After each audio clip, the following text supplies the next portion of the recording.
But now it was different. The sermon seemed to bristle with accusations. It seemed aimed straight and specially at people who were concealing deadly sins.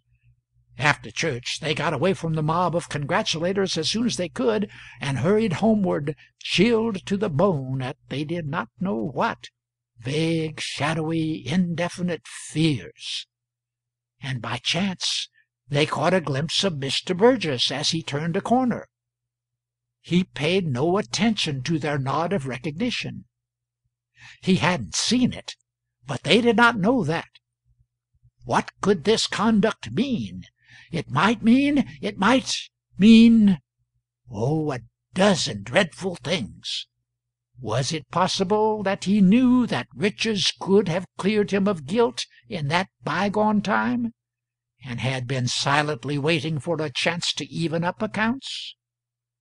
At home, in their distress, they got to imagining that their servant might have been in the next room listening when Richards revealed the secret to his wife that he knew of Burgess's innocence. Next, Richards began to imagine that he had heard the swish of a gown in there at that time. Next, he was sure he had heard it. They would call Sarah in on a pretext and watch her face.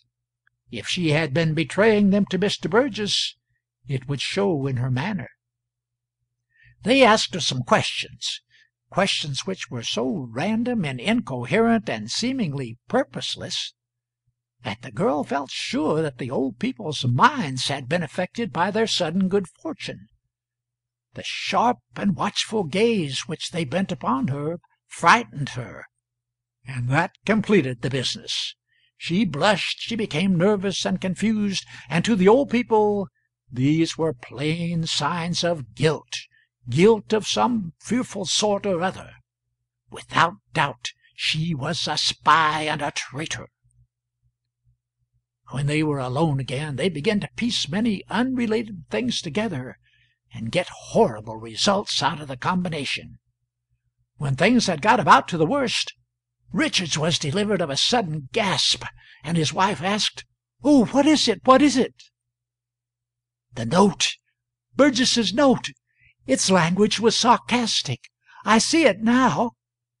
He quoted, "At bottom you cannot respect me, knowing as you do of that matter of which I am accused."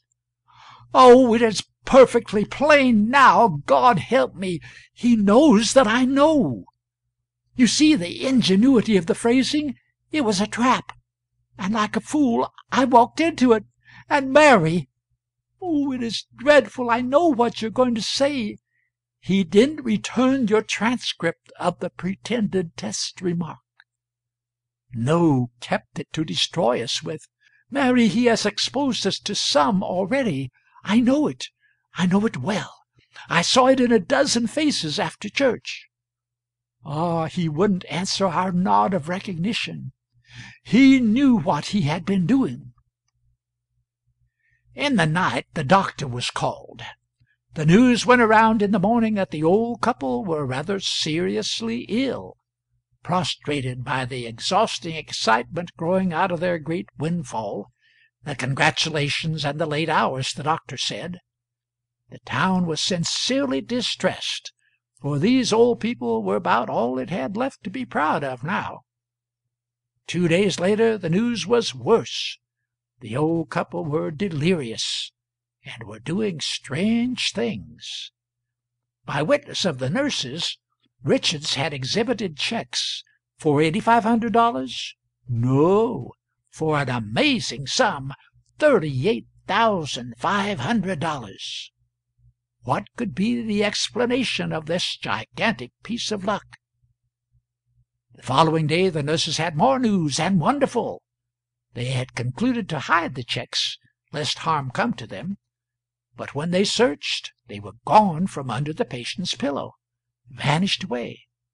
The patient said, "Let the pillow alone. What do you want?" "We thought it best that the checks—" "You will never see them again. They are destroyed. They came from Satan. I saw the hell brand on them, and I know they were sent to betray me to sin."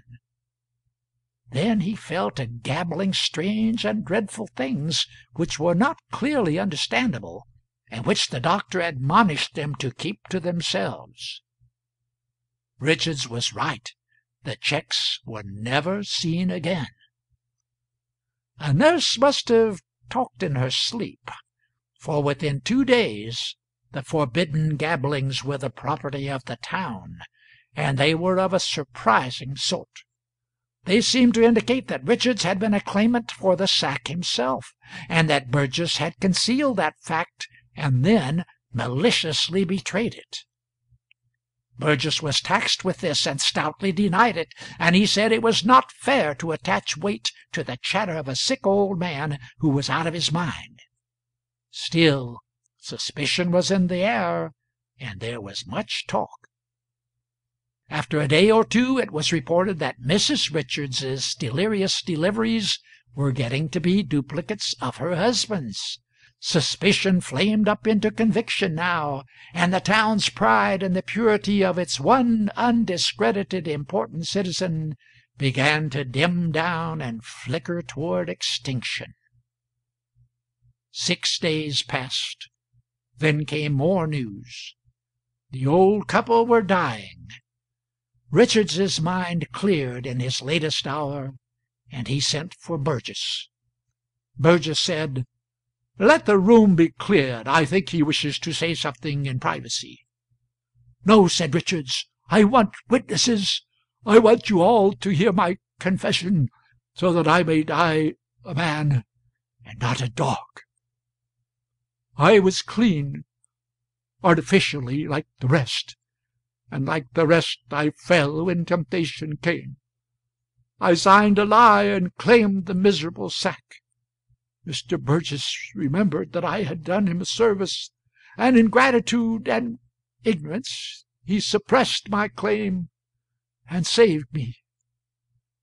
You know the thing that was charged against Burgess years ago. My testimony, and mine alone, could have cleared him, and I was a coward and left him to suffer disgrace. No, no, Mr. Richards, my servant betrayed my secret to him. No one has betrayed anything to me. And then he did a natural and justifiable thing. He repented of the saving kindness which he had done me, and he exposed me, as I deserved. Never, I make oath, out of my heart, I forgive him."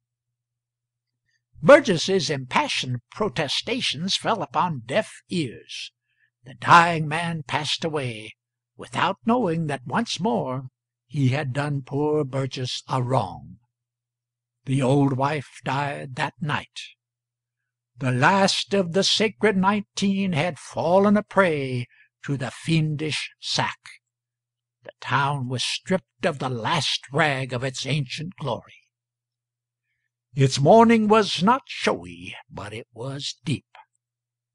By act of the legislature, upon prayer and petition, Hadleyburg was allowed to change its name to Never mind what, I will not give it away, and leave one word out of the motto that for many generations had graced the town's official seal.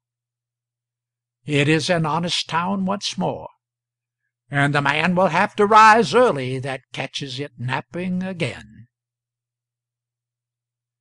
End of Part 4, and also end of the story, The Man That Corrupted Hadleyburg, by Mark Twain. Recording by Leonard Wilson of Springfield, Ohio.